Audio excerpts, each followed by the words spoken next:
മൂഷികവാഹന മോദകഹസ്ത ചാമരകർണാ വിലംബിത സൂത്രവാമനരൂപ മഹേശ്വരപുത്ര വിഘ്നവിനായക പാദാ നമസ്തേ. ഗുരവേ സർവലോകാനാം വിഷജേ ഭവരോഗിണാം നിധയേ സർവവിദ്യാനാം ശ്രീ ദക്ഷിണാമൂർത്തയേ നമഃ. ശ്രീ ഗുരുഭ്യോ നമ. SMECT-KP അസ്ട്രോ സെൻറ്റർ നിങ്ങളേവരെയും സ്വാഗതം ചെയ്യുന്നു. നിങ്ങൾക്കും നിങ്ങളുടെ കുടുംബാംഗങ്ങൾക്കും എല്ലാവിധ ഐശ്വര്യങ്ങളും ഉണ്ടാവട്ടെ എന്ന് പ്രാർത്ഥിക്കുന്നു. ഇന്നത്തെ നമ്മുടെ വിഷയം വിവാഹ തടസ്സം അനുഭവിക്കുന്നവർ, അതേപോലെ വിവാഹം കഴിഞ്ഞ് അവിവാഹിതരെ പോലെയൊക്കെ കഴിയുന്നവർക്കും, പിന്നെ 35-40 വയസ്സായിട്ടും വിവാഹം നടക്കാത്തവർക്കൊക്കെ വേണ്ടിയാണ് ഈ വീഡിയോ. ജ്യോതിഷപരമായി ഈ പ്രശ്നങ്ങൾക്കുള്ള പ്രധാന പരിഹാര മാർഗങ്ങളാണ് ഈ വീഡിയോയിൽ കൂടി ഞാൻ പറയാൻ പോകുന്നത്. വീഡിയോ മുഴുവനായി കണ്ടാൽ മാത്രമേ ഞാൻ പറഞ്ഞു തരുന്ന പരിഹാര മാർഗങ്ങൾ നിങ്ങൾക്ക് മനസ്സിലാകുകയുള്ളൂ. ജ്യോതിഷത്തിൽ വിശ്വാസമുള്ളവർക്ക് ചെയ്യാവുന്നതാണ്. ഇതത്ര നിസ്സാര കാര്യമല്ല. ഒരു വ്യക്തിയുടെ ജീവിതത്തിൻ്റെ അടിസ്ഥാനമായ ഒരു കാര്യമാണ് വിവാഹം എന്നുള്ളത്.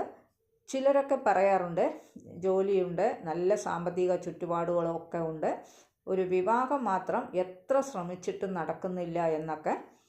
ചില വ്യക്തികൾക്ക് വിവാഹമൊക്കെ കഴിഞ്ഞിട്ടുണ്ടാവും, ദമ്പതികൾ തമ്മിൽ യാതൊരു വിധത്തിലുള്ള ഐക്യതയും ഉണ്ടാവുകയില്ല. എങ്ങനെയോ വിവാഹം കഴിഞ്ഞു, അത്ര തന്നെ. ഇതിനൊക്കെ ഉള്ള പ്രധാന കാരണം, അതിന് തക്കതായ പ്രതിവിധിയും ഒക്കെയാണ് ഞാനിവിടെ പറയാൻ പോകുന്നത്. വിവാഹം, ദാമ്പത്യം സംബന്ധിച്ചിട്ടുള്ള പ്രശ്നം അനുഭവിക്കുന്ന എല്ലാവർക്കും ഈ വീഡിയോ വളരെയേറെ പ്രയോജനപ്പെടും. വേണ്ട വിധത്തിൽ ശ്രദ്ധിച്ച് മനസ്സിലാക്കി ഞാനിവിടെ പറയാൻ പോകുന്ന പരിഹാര കർമ്മങ്ങൾ അതേപടി ചെയ്യുകയാണെങ്കിൽ ഈ വക പ്രശ്നങ്ങളൊക്കെ അനുഭവിക്കുന്നവരുടെ ജീവിതത്തിൽ വസന്തകാലം തീർച്ചയായിട്ടും വരുമെന്ന് തന്നെ പറയാം. വിവാഹം തടസ്സപ്പെടുത്തുന്നതും മുടക്കുന്നതിനും വിവാഹത്തിൽ തീരെ താല്പര്യമില്ലാതിരിക്കാനും ഈ ജന്മത്തിൽ ഇനിയൊരു വിവാഹ ജീവിതമൊന്നും ഉണ്ടാവുകയില്ല എന്നൊക്കെ ചിന്തിക്കാനും ഒക്കെ ജാതകവശാൽ, പ്രത്യേകിച്ച് ശുക്രൻ്റെയും കുജൻ്റെയും 7ാം ഭാവത്തിൻ്റെയും 2ാം ഭാവത്തിൻ്റെയും ലഗ്നഭാവത്തിൻ്റെയും ഒക്കെ അനിഷ്ടസ്ഥിതിയും അനിഷ്ടഭാവങ്ങളുടെ ബന്ധവുമൊക്കെയാണ് ഒരു പ്രധാന കാരണമായിട്ട് വരുന്നത്. സ്ത്രീ ആയാലും പുരുഷനായാലും ദാമ്പത്യ സുഖത്തിൻ്റെ കാരകനായ ഗ്രഹം ശുക്രനാണ്. ഈ പറഞ്ഞ ശുക്രന് സ്ത്രീ ജാതകമായാലും ശരി, പുരുഷ ജാതകമായാലും ശരി, ആ ജാതകൻ്റെ ശുക്രൻ 4ാം ഭാവത്തിൻ്റെയോ 6ാം ഭാവത്തിൻ്റെയോ 8ാം ഭാവത്തിൻ്റെയോ 12ാം ഭാവത്തിൻ്റെയോ ബന്ധമൊക്കെ ഉണ്ടായാൽ ആ ജാതകന് ദാമ്പത്യ സുഖം തൃപ്തികരമായിട്ടൊന്നും അനുഭവിക്കാൻ കഴിയുകയില്ല. അതേപോലെ തന്നെ ദാമ്പത്യത്തിൽ താല്പര്യക്കുറവൊട്ടും ഉണ്ടാവുകയില്ല. പുരുഷന്മാരുടെ ജാതകത്തിലാണ് ഈ പറഞ്ഞ ഭാവങ്ങളുടെയൊക്കെ ബന്ധം ശുക്രൻ ഉണ്ടാകുന്നത് എങ്കിൽ വിവാഹം നടക്കാനും ഒരുപാട് തടസ്സങ്ങളൊക്കെ ഉണ്ട്. അതേപോലെ തന്നെ സ്ത്രീ ജാതകത്തിൽ കുജൻ്റെ അനിഷ്ടസ്ഥിതി കൊണ്ട് ഭർത്തൃസുഖം അനുഭവിക്കാനുള്ള ഭാഗ്യക്കുറവുണ്ടാവുക, ചിലർക്ക് വിവാഹമൊക്കെ നടക്കാതിരിക്കുകയൊക്കെ ചെയ്യും. ഇങ്ങനെയുള്ള പലവിധ പ്രശ്നങ്ങൾ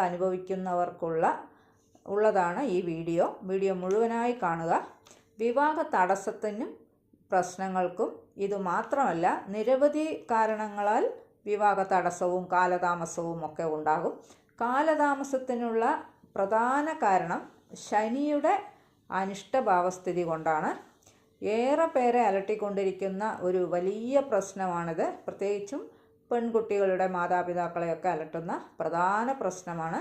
ജാതകവശാലുള്ള പ്രശ്നങ്ങൾക്ക് ഗ്രഹപ്രീതി കർമ്മങ്ങൾ പലതാണെങ്കിലും പൊതുവായി ചെയ്യേണ്ട പരിഹാര കർമ്മങ്ങളൊക്കെ പറഞ്ഞു തരാം. ഇതൊന്നും അത്ര നിസ്സാരമായിട്ടുള്ള കാര്യങ്ങളല്ല. വിശ്വാസമുള്ളവർ മാത്രം ചെയ്താൽ മതി. ഏതൊരു കാര്യം ചെയ്യുകയാണെങ്കിലും ശരി, പൂർണ്ണ വിശ്വാസത്തോടു കൂടി ചെയ്താൽ മാത്രമേ അതിനുള്ള പരിപൂർണ ഫലമൊക്കെ ലഭിക്കുകയുള്ളൂ. പരിഹാരം പറഞ്ഞു തരാം. പാർവതി സമേതനായിട്ടുള്ള ശിവൻ്റെ പ്രതിഷ്ഠയുള്ള ക്ഷേത്രത്തിൽ വ്രതാനുഷ്ഠാനത്തോടെ തിങ്കളാഴ്ച ദർശനം നടത്തുകയും, അതേപോലെ സ്വയംവര സൂക്തം കൊണ്ട് അർച്ചനയും ഉമാമഹേശ്വര പൂജ എന്നിവയൊക്കെയാണ് നടത്തേണ്ടത്. തിങ്കളാഴ്ച വ്രതം അനുഷ്ഠിക്കുവാനായിട്ട് ഞായറാഴ്ച രാത്രി തന്നെ ഭക്ഷണം ഉപേക്ഷിച്ച് തിങ്കളാഴ്ച ക്ഷേത്ര ദർശനം നടത്തി വെള്ള നിവേദ്യം ഭക്ഷിച്ചു വേണം വ്രതം അനുഷ്ഠിക്കാൻ. ഇപ്രകാരം 7 തിങ്കളാഴ്ചകൾ നോയമ്പ് നോറ്റാൽ മംഗല്യദോഷം മാറിക്കിട്ടും. പിന്നെ അതിശക്തമായ ദോഷമാണെങ്കിൽ ദോഷശാന്തിക്ക് കാലതാമസം ഉണ്ടായി എന്നും വരാം. ഒരിക്കൽ കൂടി പറയാം, ശ്രദ്ധിച്ച് മനസ്സിലാക്കുക. പാർവതി സമേതനായിട്ടുള്ള ശിവൻ്റെ പ്രതിഷ്ഠയുള്ള ക്ഷേത്രത്തിലാണ് പോകേണ്ടത്. വ്രതാനുഷ്ഠാനത്തോടുകൂടി തിങ്കളാഴ്ച ദർശനം നടത്തണം. സ്വയംവര സൂക്തം കൊണ്ടാണ് അർച്ചനയും ചെയ്യേണ്ടത്. ഉമാമഹേശ്വര പൂജ എന്നിവയൊക്കെ നടത്തണം. വ്രതം അനുഷ്ഠിക്കുന്നതിന് മുമ്പായി ഞായറാഴ്ച രാത്രി ഭക്ഷണം ഉപേക്ഷിച്ച് തിങ്കളാഴ്ച ക്ഷേത്ര ദർശനം നടത്തി വെള്ള നിവേദ്യം ഭക്ഷിച്ച് വേണം വ്രതാനുഷ്ഠാനം നടത്താൻ. ഇങ്ങനെ നിങ്ങൾ ചെയ്യേണ്ടത് 7 തിങ്കളാഴ്ചകൾ ചെയ്യണം. ഈ 7 തിങ്കളാഴ്ച നോയമ്പ് നോറ്റാൽ മംഗല്യദോഷമൊക്കെ മാറിക്കിട്ടും. അതിശക്തമായ ദോഷമാണെങ്കിൽ ദോഷശാന്തിക്ക് കുറച്ച് കാലതാമസം ഉണ്ടായി എന്നും വരാം. കാലതാമസം വന്നാലും ഉറപ്പായും ഫലപ്രാപ്തി ഉണ്ടാവുക തന്നെ ചെയ്യും. പാർവതി പരമേശ്വര പ്രതിഷ്ഠയുള്ള ഏത് ക്ഷേത്രത്തിൽ വേണമെങ്കിലും നിങ്ങൾക്ക് പോകാവുന്നതാണ്. ഈ പറഞ്ഞ കാര്യങ്ങൾക്ക് പ്രസിദ്ധമായിട്ടുള്ള ചില ക്ഷേത്രങ്ങൾ കൂടി പറയാം. തിരുവനന്തപുരത്ത് ഗൗരീശ പട്ടണത്തിലുള്ള ഗൗരീശ ക്ഷേത്രം, പിന്നെ ഗാന്ധാരി അമ്മൻ കോവിൽ, കൊല്ലത്തിലുള്ള അനന്തവല്ലീശ്വരം, ചെങ്ങന്നൂർ, തിരുവഞ്ചിക്കുളം തുടങ്ങിയ പ്രമുഖ ശിവക്ഷേത്രങ്ങളിൽ പാർവതി പരമേശ്വരൻ്റെ പ്രതിഷ്ഠയുള്ള ക്ഷേത്രങ്ങളാണ്. അതേപോലെ തന്നെ തിരുവൈരാണിക്കുളം ഉമാമഹേശ്വര ക്ഷേത്രവും വളരെയേറെ പ്രസിദ്ധമാണ്. പിന്നെ എടുത്തു പറയാനുള്ളത് തിരുവഞ്ചിക്കുളം ക്ഷേത്രത്തിലെ പള്ളിയറ തൊഴുതലും ദമ്പതി പൂജയും മംഗല്യദോഷ ശാന്തിക്ക് വളരെയേറെ ഫലപ്രാപ്തിയുള്ളതാണ്. തിരുവഞ്ചിക്കുളത്ത് പോയാൽ പള്ളിയറ പൂജ തീർച്ചയായും തൊഴണം. പിന്നെ ദമ്പതി പൂജയും മംഗല്യശാന്തി വരുത്തുന്നതിന് വളരെയേറെ പ്രധാനമുള്ളൊരൊന്നാണ്. പള്ളിയറ തൊഴുതലും ദമ്പതി പൂജയും പൗർണമി ദിവസത്തിലാണെങ്കിൽ ഫലം ഉറപ്പായും ലഭിക്കുമെന്നതിൽ യാതൊരുവിധ സംശയവും വേണ്ട. ചൊവ്വാദോഷമുള്ളവരാണെങ്കിൽ മുകളിൽ പറഞ്ഞ കർമ്മങ്ങൾക്കൊപ്പം തന്നെ ഷഷ്ഠിവ്രതം കൂടി അനുഷ്ഠിക്കണം. സുബ്രഹ്മണ്യ ക്ഷേത്ര ദർശനം നടത്തുകയും ചെയ്യണം. വള്ളിയും ദേവസേനയ്ക്കും ഒപ്പം മുരുകൻ്റെ പ്രതിഷ്ഠയുള്ള ക്ഷേത്രങ്ങളാണെങ്കിൽ ഈ പരിഹാരത്തിന് വളരെ ഉത്തമമാണ്. മുരുകന് പഞ്ചാമൃത അഭിഷേകം വഴിപാടായി നടത്തുന്നത് ചൊവ്വാദോഷത്തിനുള്ള പരിഹാര മാർഗമാണ്.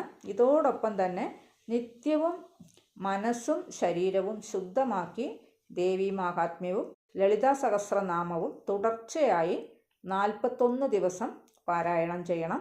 ഇതോടൊപ്പം തന്നെ സ്വയംവര യന്ത്രം രക്ഷയായി ധരിക്കുന്നതും വളരെ ഗുണം ചെയ്യും. സന്ധ്യാനാമജപത്തിൽ സ്വയംവര പാർവതി ധ്യാനം, സുബ്രഹ്മണ്യ സ്തുതികൾ, ഉമാമഹേശ്വര സ്തുതികളൊക്കെ ഉൾപ്പെടുത്തുന്നത് വളരെയേറെ ശുഭഫലം ലഭിക്കും. ഈ പറഞ്ഞ പരിഹാര കർമ്മങ്ങൾ കൃത്യമായി പൂർണ്ണ വിശ്വാസത്തോടുകൂടിയൊക്കെ ചെയ്താൽ വിവാഹ തടസ്സവും വിവാഹത്തിനുള്ള താമസവും അതേപോലെ തന്നെ വിവാഹം കഴിഞ്ഞവർക്കാണെങ്കിലുള്ള വേർപാടുമൊക്കെ മാറിക്കിട്ടും. പൂർണ്ണമായ ഫലസിദ്ധി നിശ്ചയമായും ഉണ്ടാകും. ഈ ചാനൽ ഇതുവരെ സബ്സ്ക്രൈബ് ചെയ്യാത്തവരാണെങ്കിൽ ചാനൽ ഒന്ന് സബ്സ്ക്രൈബ് ചെയ്യുക. പിന്നെ വീഡിയോ ഇഷ്ടപ്പെട്ടുവെങ്കിൽ ലൈക്ക് ചെയ്യുക. നിങ്ങളുടെ വേണ്ടപ്പെട്ടവർക്കും സുഹൃത്തുക്കൾക്കുമൊക്കെ ഷെയർ ചെയ്ത് കൊടുക്കുക. നിങ്ങളുടെ അഭിപ്രായം കമൻറ്റ് ബോക്സിൽ അറിയിക്കുക.